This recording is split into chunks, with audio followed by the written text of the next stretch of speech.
Hello students. तो जैसा कि हम लोगों ने पिछले वीडियो में नर्व इम्पल्स के बारे में पढ़ा था, किस तरह से वो ट्रांसमिट होता है बॉडी के अलग अलग पार्ट्स में। तो उसमें हम लोगों ने जाना था कि एक न्यूरॉन से दूसरे न्यूरॉन में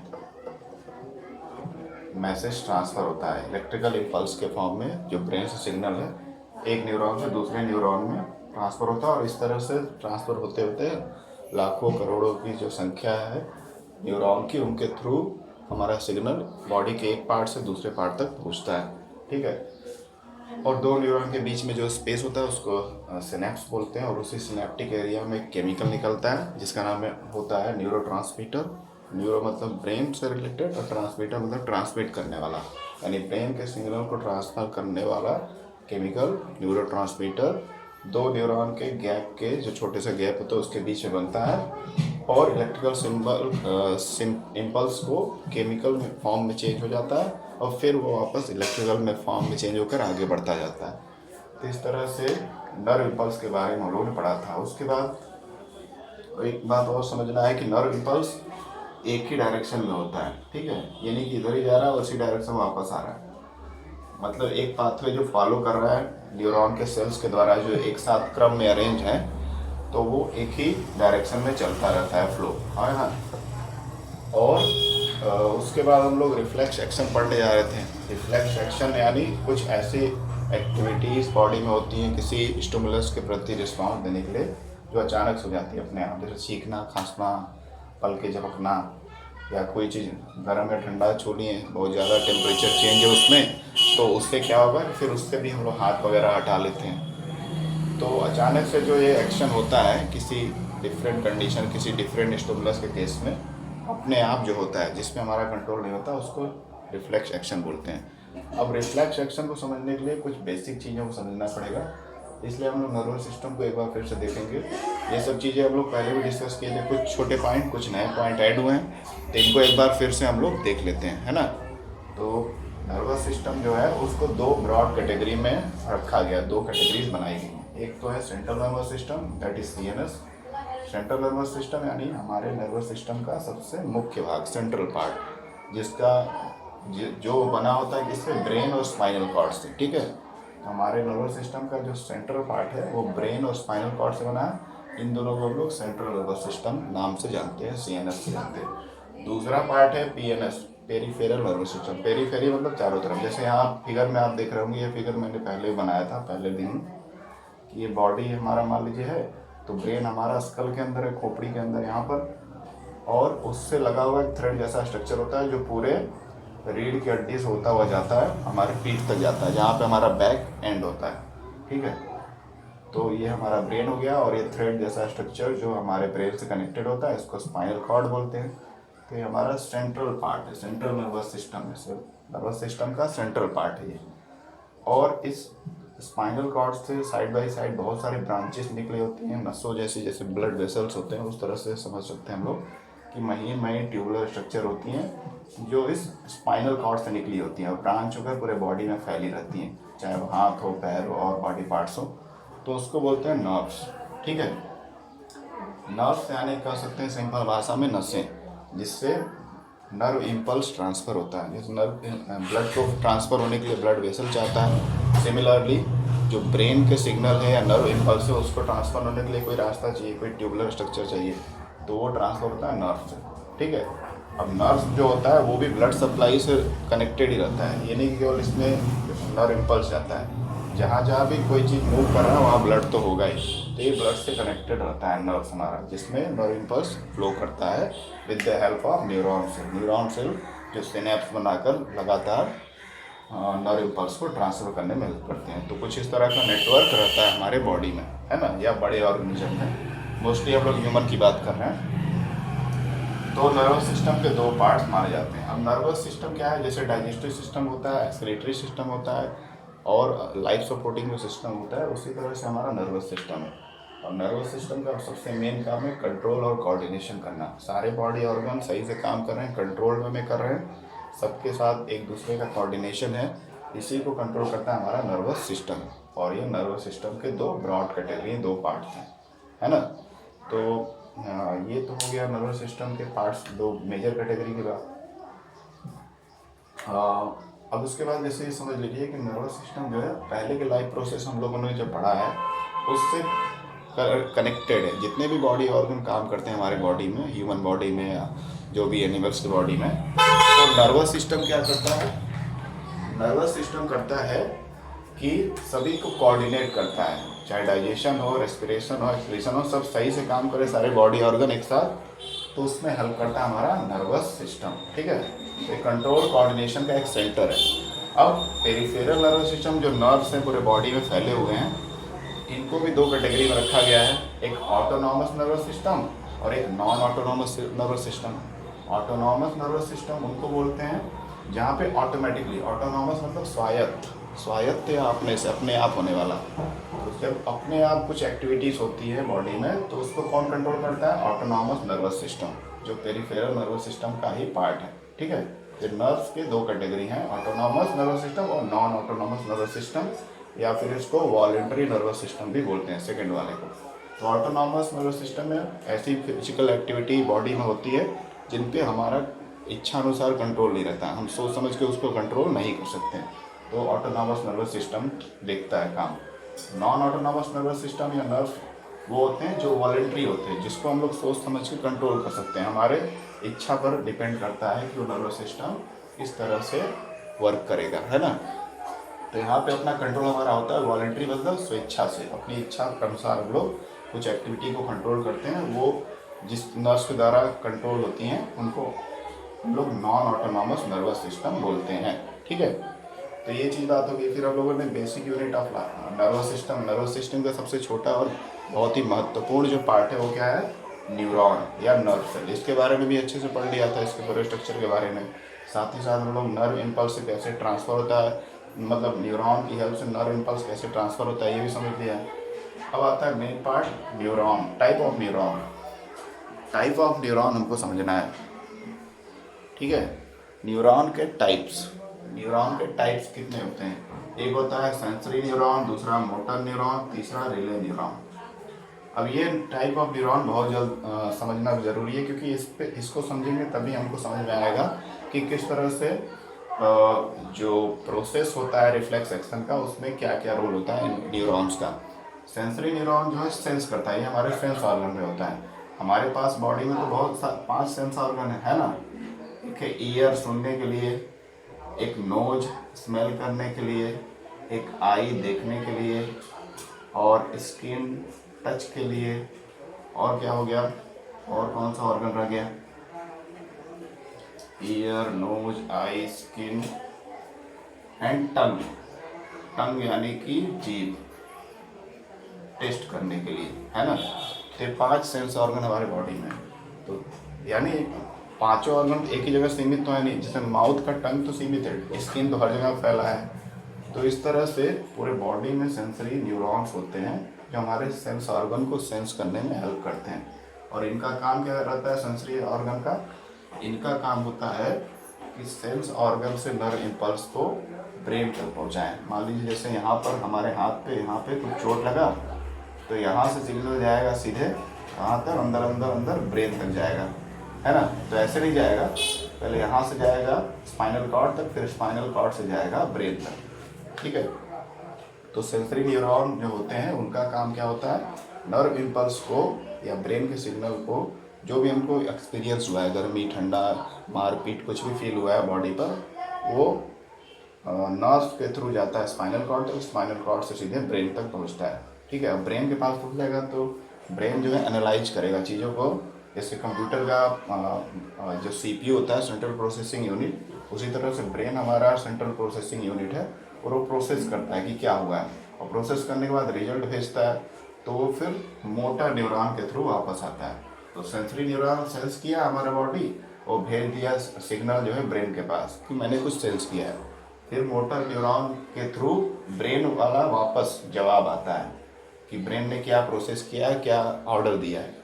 तो वहाँ ब्रेन से वापस उस ऑर्गन के पास आएगा मोटर न्यूरॉन के थ्रू सिग्नल, नर्व इम्पल्स आएगा, और ये डिसाइड करेगा कि क्या करना है, हाथ हटाना है कि किसी पे अटैक करना है, किसी ने आप पे अटैक किया है तो उसके अकॉर्डिंग आप काम करते हैं, हमारा बॉडी मूव करता है ना। तो इन मोटर न्यूरॉन का काम है नर्व इम्पल्स को ब्रेन से इफेक्टर ऑर्गन तक लाना है। इफेक्टर ऑर्गन मतलब जो अफेक्ट हो रहा है, जिस पे इफेक्ट पड़ने वाला है या जिस पे पड़ा है, जिसने सेंस किया है, सेंस जिसने किया है उसके कारण किस बॉडी के ऑर्गन पे इफेक्ट पड़ेगा, उस ऑर्गन पे वो ब्रेन का सिग्नल या नर्व इम्पल्स आता है, तो उसको मोटर न्यूरॉन बोलते हैं। तो ये काम लाने का कौन करता है? Motor neuron.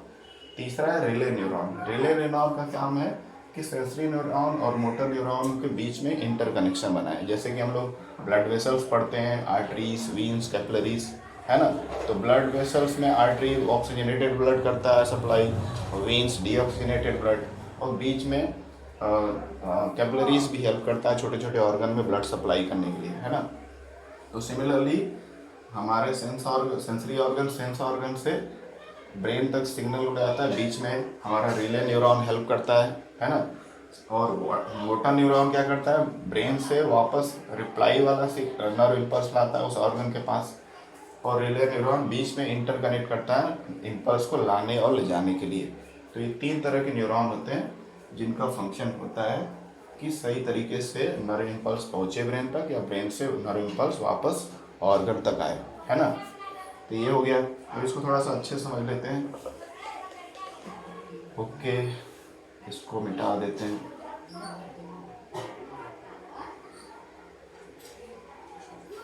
ठीक है, तो सेंसरी न्यूरॉन, मोटर न्यूरॉन और रिले न्यूरॉन को फिर से समझ लेते हैं। सबसे पहले सेंसरी न्यूरॉन। सेंसरी न्यूरॉन का काम क्या है?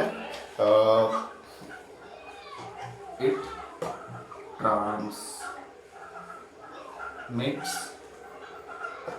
nerve impulse, it transmit nerve impulse from receptor। Receptor मतलब जहाँ पे हमने कुछ फील किया है, बाहरी एनवायरनमेंट में हमारे बॉडी में कुछ अफेक्ट जहाँ पे हमने फील किया है, वो रिसेप्टर ऑर्गन होता है। वहाँ के सेल रिसेप्टर सेल्स कहलाते हैं, या सेंसरी ऑर्गन भी बोल सकते हैं। रिसेप्टर भी जहाँ सेंसरी, जहाँ पे हमने सेंस किया है कुछ। We transmit nerve impulse from receptor or sensory organ to central nervous system, यानी कि ब्रेन एंड स्पाइनल कॉर्ड तक। स्पाइनल कॉर्ड, है ना। तो सेंसरी न्यूरॉन का काम है, ये नर्व इम्पल्स को ट्रांसफर करता है रिसेप्टर से। रिसेप्टर यानी सेंसरी ऑर्गन, जहाँ पे हमने सेंस किया है वहाँ से नर्व इम्पल्स जनरेट होगा, एक सिग्नल जनरेट होगा, और वो जाएगा सेंट्रल नर्वस सिस्टम यानी ब्रेन के पास और स्पाइनल कॉर्ड के पास। ब्रेन के पास डायरेक्टली तो पहुँचेगा नहीं, वो पहले जाएगा स्पाइनल कॉर्ड के पास, क्योंकि सारे नर्व जो है स्पाइनल कॉर्ड से निकले हुए हैं और ब्रांच हुए हैं, तो पहले यहाँ पहुँचेगा, यहाँ से फिर सीधे ब्रेन में पहुँच जाएगा, है ना। तो ये काम होता है सेंसरी न्यूरॉन का। ठीक, यानी हमने, जैसे मैंने यहाँ पे पिंच किया, मुझे दर्द हुआ, ये बहुत ही कम समय में हम लोग फील कर लेते हैं। पिंच किया मैंने, यहाँ से सेंसरी न्यूरॉन के थ्रू हमारे ब्रेन तक पहुँचेगा सिग्नल। तो ये सेंसरी का न्यूरॉन का काम है, ठीक है। सेंसरी न्यूरॉन के बाद, सेंसरी न्यूरॉन हो गया, उसके बाद दूसरा मोटर न्यूरॉन। मोटर न्यूरॉन का काम क्या है? It transmits nerve impulse. It transmits nerve impulse from CNS, central। CNS यानी पता है, ये सेंट्रल नर्वस सिस्टम। CNS यानी ब्रेन एंड स्पाइनल कॉर्ड, ठीक है। Brain and spinal cord to effector organ. Effector organ, ठीक है।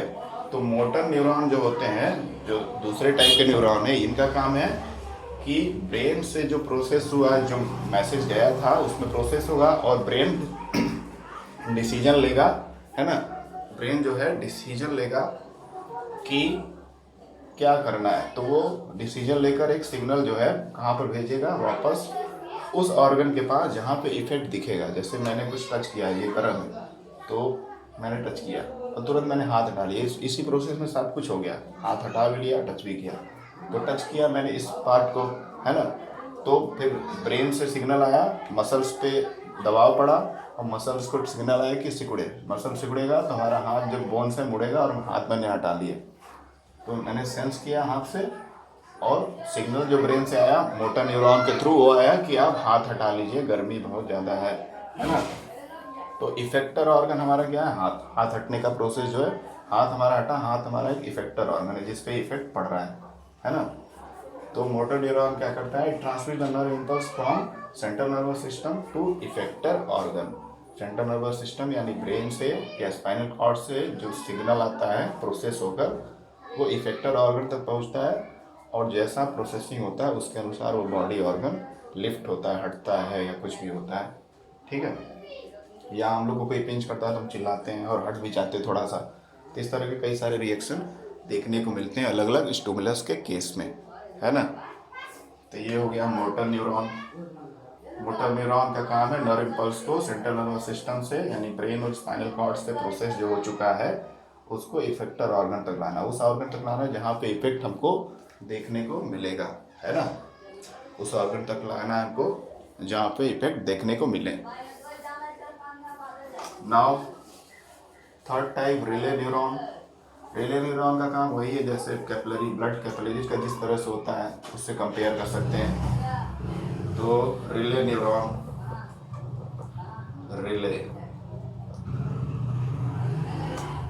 रिले न्यूरॉन का काम है। रिले का मतलब ही होता है जैसे रिले रेस होता है, एक दौड़ता रहता है खिलाड़ी, फिर उसको वो पकड़ा देता है डंडी, फिर उसको पकड़ के वो दौड़ते जाता है।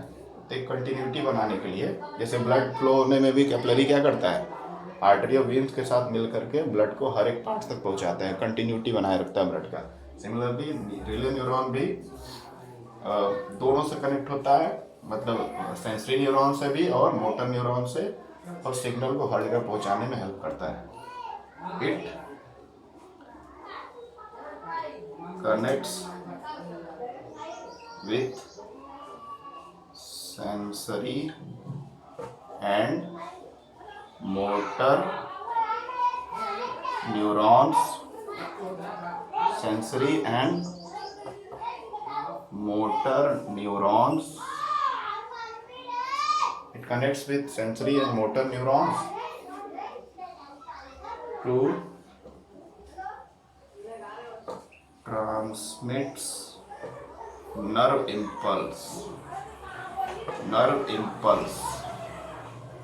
to transmit nerve impulse।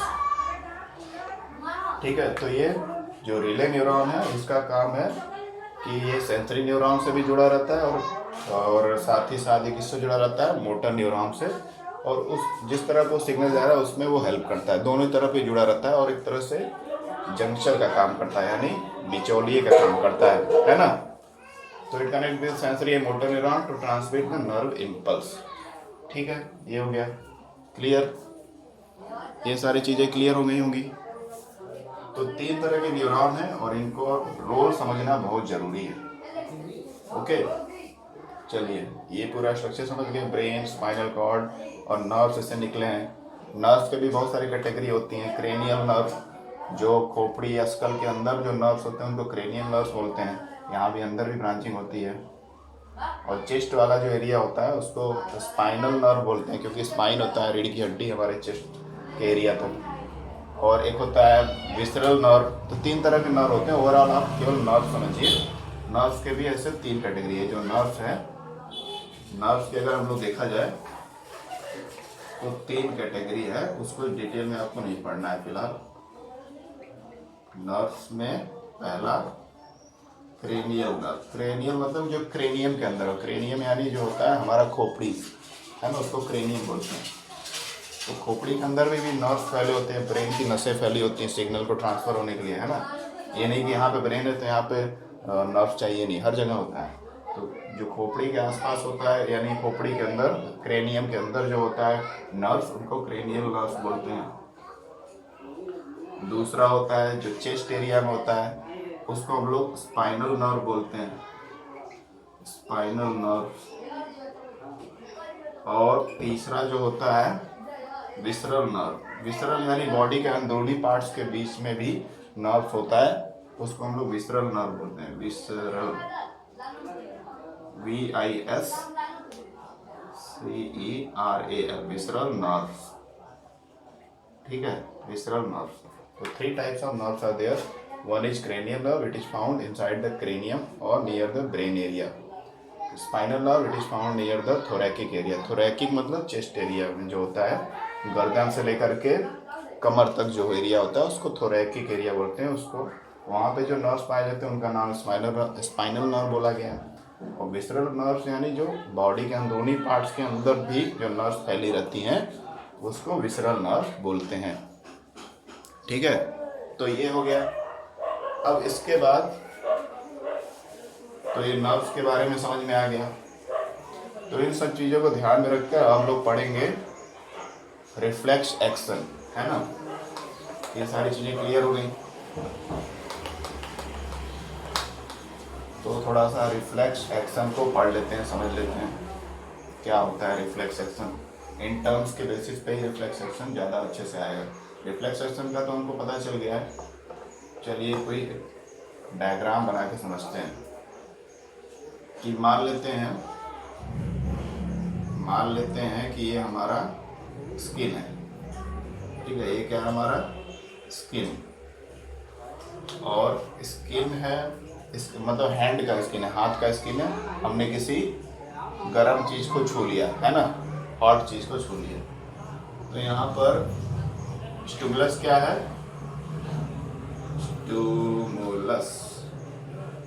Stimulus होगा हीट। ठीक है, स्टिमुलस का काम क्या कर रहा है, हीट। यहाँ पे हीट हमारा स्टिमुलस का काम कर रहा है, और हमने किसी गर्म चीज़ को छू लिया। तो गर्म चीज़, गर्मी जो है स्टिमुलस है। स्किन हमारे कांटेक्ट में आया, वो हमारा सेंस ऑर्गन है। अब यहाँ से सिग्नल जाएगा, है ना, ये हमारा सेंसरी ऑर्गन हो गया। ये हमारा क्या है, स्किन सेंसरी ऑर्गन। ये स्किन हमारा क्या है, सेंसरी ऑर्गन, सेंसरी ऑर्गन। ठीक, स्किन हमारा सेंसरी ऑर्गन है। अब यहाँ से सेंसरी नर्व होंगे, है ना, सेंसरी नर्व यहाँ से सिग्नल को ले जाएंगे, यहाँ से सेंसरी नर्व। ये सेंसरी नर्व मान लीजिए लाइन से मैं बना रहा हूँ, ये इम्पल्स को ले जा रहे हैं, यहाँ से सिग्नल जो एक्सपीरियंस किए हैं, सेंस किए हैं, उसको भेज रहे हैं।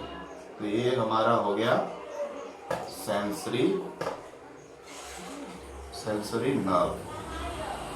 सेंसरी नर्व से ये सिग्नल जाएगा कहाँ पे, सेंट्रल नर्वस सिस्टम के पास, है ना, यानी CNS के पास, है ना। तो यहाँ से सिग्नल जाएगा CNS के पास, CNS यानी कि ब्रेन और स्पाइनल कॉर्ड के पास जाएगा। स्पाइनल कॉर्ड, ठीक है, सेंट्रल नर्वस सिस्टम यानी ब्रेन और स्पाइनल कॉर्ड अल्टीमेटली उसका मतलब होता है। तो सेंसरी नर्व से जो हमने कोई गर्म चीज़ छुआ तो गर्मी वहाँ पे हीट जो हो गया, एक तरह का स्टिमुलस हो गया। स्किन हमारा जो टच किया वो हमारा सेंसरी ऑर्गन हो गया, और वहाँ पे जो सेंसरी नर्व्स हैं वो हीट को जो महसूस किए उसको सेंस करके ले जा रहे हैं ब्रेन के पास। ब्रेन प्रोसेस किया, उसको समझा, और उसके बाद रिजल्ट क्या निकाला, रिजल्ट एक नर्व इम्पल्स के फॉर्म में निकाला। अब ये motor neuron, sensory neuron, neuron बोलेंगे, नर्व नहीं, न्यूरॉन। और मोटर न्यूरॉन फिर अपना काम करेगा, जो ब्रेन से प्रोसेस होकर इम्पल्स आया है या सिग्नल आया है उसको कहाँ तक पहुँचाएगा, उसको पहुँचाएगा इफेक्टर ऑर्गन तक। कहाँ पे, इफेक्टर ऑर्गन यानी कि हैंड। मान लीजिए हैंड अगर हाथ के पास आप छुए तो, हाथ से छुए तो हाथ का स्किन हमारा सेंसरी ऑर्गन हो गया। फिर वो सिग्नल पहुंचा, ब्रेन ने सिग्नल वापस मोटर न्यूरॉन की तरफ से भेजा। क्या भेजा उसने, ब्रेन ने, कि हाथ हटाओ वहाँ से। तो मसल्स पे दबाव बढ़ा, मसल कॉन्ट्रैक्ट हुए। मसल कॉन्ट्रैक्ट और रिलैक्स होने से हमारा जो बॉडी का मूवमेंट होता है आप जानते होंगे, है ना। तो हमारा हैंड जो क्या हो गया, यहाँ पर इफेक्टर ऑर्गन हो गया, इफेक्टर ऑर्गन। ठीक है, हमारा ब्रेन यहाँ पर इफेक्टर ऑर्गन हो जाएगा, इफेक्ट यहाँ पे दिखेगा। और फिर क्या होगा, रिस्पॉन्स क्या होगा, रिस्पॉन्स लिफ्टिंग, लिफ्ट, हाथ को लिफ्ट कर देंगे हम लोग, हटा लेंगे या उठा लेंगे अगर किसी चीज़ को गलती से छू ली है जिसका टेम्परेचर एबनॉर्मल है, जैसे गर्म है या ठंडा हो ज़्यादा है। जनरली गर्म के केस में हटाते हैं, ठंडे के केस में तो बहुत सारे कम केसेस है कि हाथ हटाएंगे, बट हीट जो है बहुत ज़्यादा होता है ना। तो उस केस में हम, हमारा बॉडी टेम्परेचर 37 डिग्री सेल्सियस है और वो ऑब्जेक्ट का बहुत ज़्यादा होता है, तो वहाँ पे क्या होता है, हम लोग हाथ लिफ्ट कर देंगे, जो भी बॉडी ऑर्गन टच किए हैं वो लिफ्ट कर देंगे। तो ये हो गया हमारा रिफ्लेक्स एक्शन। और ये देखेंगे हम लोग तो थोड़ा सा लंबा प्रोसेस लग रहा है कि धीरे धीरे होता होगा, बट ये क्विकली होता है, बहुत ही मिली या माइक्रो सेकेंड में इतना तेज़ी से नर्व इम्पल्स इलेक्ट्रिक सिग्नल के फॉर्म में मूव करता है सेंसरी ऑर्गन से ब्रेन तक, और ब्रेन से प्रोसेस होकर मोटर न्यूरॉन की सहायता से सीधे हमारे इफेक्टर ऑर्गन तक आ जाता है, जिस पे इफेक्ट पड़ेगा और वहाँ के मसल वगैरह कंट्रैक्ट होंगे और वो बॉडी ऑर्गन कॉन्ट्रैक्ट होने की वजह से मूव कर पाएगा, यानी दूर हट जाएगा उससे। ठीक है, तो ये जो पाथवे बनाया है, ये मैंने जो एक फ्लो चार्ट जैसा पाथवे बनाया है, इसको बोलते हैं reflex arc. Reflex arc, reflex arc यानी रिफ्लेक्स एक्शन जो क्विकली होता है, बहुत ही तेज़ी से होता है एक्शन, जो ऑटोनॉमसली होता है, यानी ऑटोमेटिकली बिना उसके हमारा कंट्रोल पे, है ना। तो उसका जो पाथवे होता है, कैसे नर्व इम्पल्स ट्रेवल करता है और किस तरह से इफेक्टर ऑर्गन इफेक्ट अपना दिखाता है, उसी पाथवे को शो करने को हम लोग रिफ्लेक्स आर्क बोलते हैं। ठीक है, तो reflex arc, arc means the pathway taken by the nerve impulse to show the effect on the particular organ of the body is known as reflex arc. ठीक है, रिफ्लेक्स एक्शन के दौरान जो पाथवे होता है, किस तरह से न्यूरॉन्स या नर्व इम्पल्स ट्रेवल होता है और किस तरह से बॉडी ऑर्गन पे इफेक्ट पड़ता है, इसको दिखाने को, इस पाथवे को दिखाने को ही रिफ्लेक्स आर्क बोलते हैं। ओके, तो रिफ्लेक्स आर्क क्लियर हो गया और ये समझ में आ गया। ठीक है, ओके।